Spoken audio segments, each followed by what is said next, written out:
Hi, my name is Linda and I'm a Christian. I go to church, read my Bible and I worship God.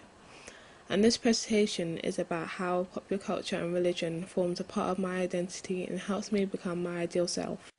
There is a lot of pressure on teenagers to conform within popular society, whether it is to get the latest phone or to behave a certain way. Popular culture is a contemporary lifestyle that is generally accepted by a large population of people, and its products and values of everyday life is practiced and valued by ordinary people. Popular culture tends to turn religious events such as Christmas into commercial things where all fundamental value of what is being celebrated is forgotten. Culture practices and products are the things that people do every day, such as greeting each other and things that we encounter in our everyday lives. Cultural products and practices of flow culture consists of such things of music, television, media, sports, fashion, the internet, and smartphones, etc. Although not everyone is subjected to popular culture, it is so ingrained into our society that it's almost impossible not to be influenced by it, especially for the youth culture. Youth culture is a subculture specific to adolescents and their products and practices. They seek relationships and in the process may get carried away by the need to be in a group in order to gain acceptance. They try to assert their individuality and the values of their peers and break away from the influences of their parents and their generation. It is true that young people are at times quick to follow anything that may seem to be hip. They are taught to fit in and conform within socialization. The youth culture classes values as important. They value the opinion of others and how they are seen. In other words, their looking glass mirror affects their self-image and self-concept. With easy access, quick results and uninformed parents and information at their fingertips, youths are exposed to a large amount of information by popular culture through television, social network sites and celebrity gossip. However, in some ways I do conform to popular culture in terms of my fashion. The way a person dresses is an indication of their persona and performance.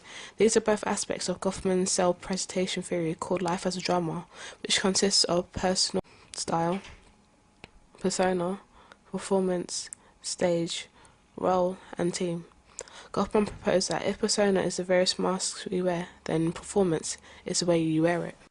The media is the main means of mass communication regarded collectively.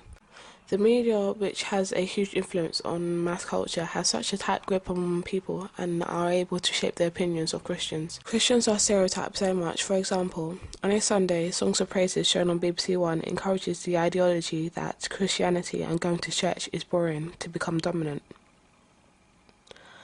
The media tends to present religious groups opposing to issues which has previously been known to be taboo in the olden days, but are now very much accepted, such as gay marriage and homosexuality.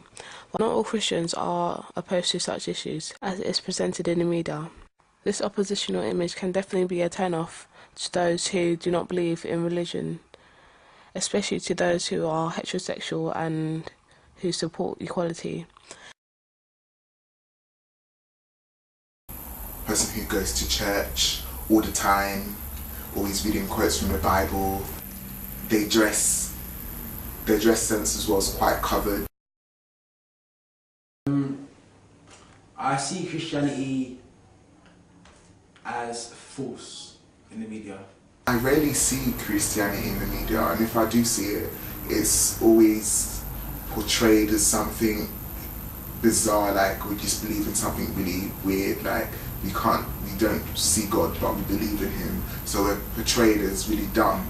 Like when we're portrayed in the media as either in a comedy, for instance, for example, Family Guy, where they believe Christians are dumb because they believe in something that they don't see, or we're either portrayed for entertainment and we're portrayed really badly as hypocrites, basically. That's how we're mostly portrayed in the media.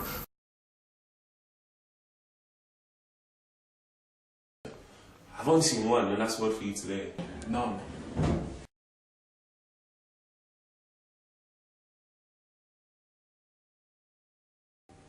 I think my religion protects me from doing those things.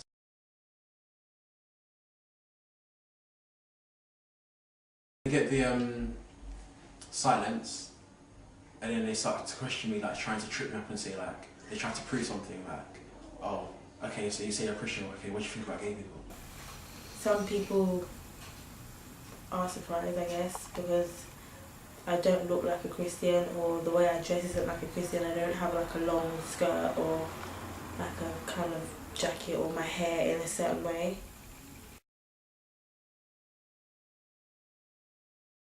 My social group are, majority of them are Christian. Yeah, I think to be honest, we all are on the same level of, I think we're all on the same basis of Christianity, saying how like the world of the Christianity today isn't what it's meant to be. It's not like the early church.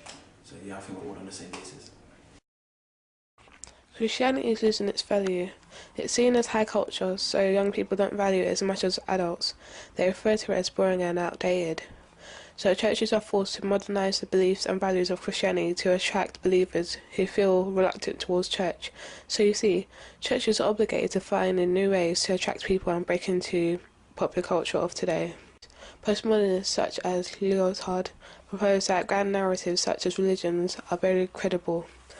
It used to be a grand narrative in everyone's lives, but now most people are becoming too occupied by trying to achieve their own ideal self-image, which is often at times trailed off the godly image.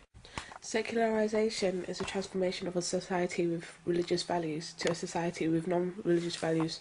According to a poll conducted in late 2007, 43% of 16-year-olds to 19-year-olds say they have no faith. Of those who do not follow a religion, 32 say they used to be Christian.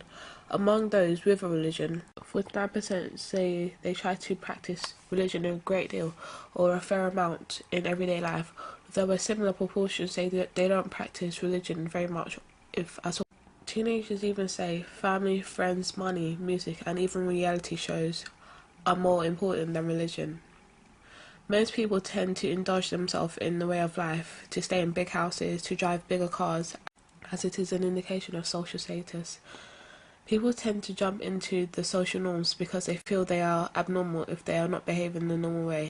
Social norms are just behavioural expectations within a society or a group. It is the rules of groupthink that dominate a certain group of people. The younger generation are living in a world that's too comfortable to deal into religion, which is partly due to the way they've been brought up. In most cases, some parents who are not educated religiously do not even have a justification for practicing or worshipping God. So how do we expect the children to be convinced that whatever the parents are doing is essential or beneficial, when parents themselves do not even know the justification behind all this? However, another great example that shows the world is becoming more secular, I think that going to a party definitely has a more appealing factor comparing having to go to a church or even sit down for an hour to pray. Being born into a Christian family, I have always identified myself as a Christian, so my values and beliefs will be similar to the vast majority of Christians. When decisions arise where religion and friends collide, I tend to opt for religion, although friends are one of the most influential agents of socialization, who I do not conform with friends that smoke, do drugs or drink. I am often biased when having to decide if certain cultural practices of popular culture are condoned by my religion. My church choir filled with youths aged 12 to 24 have all dedicated their lives to God.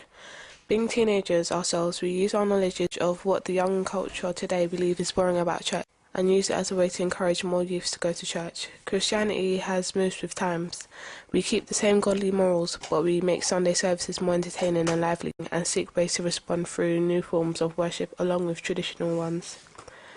The majority of my friends are Christians, which can be explained through Goffman's proposal that says we surround with the people who support our self-esteem and self-representation. They fit our ideal selves and our self-image. So when I ask myself whether I should pray or party, I also think to myself, do I conform with the people around me who live for the moment pleasures in life and live up to the society's expectation of a stereotypical teenager? Or do I follow my heart and what I believe in and be a child of God?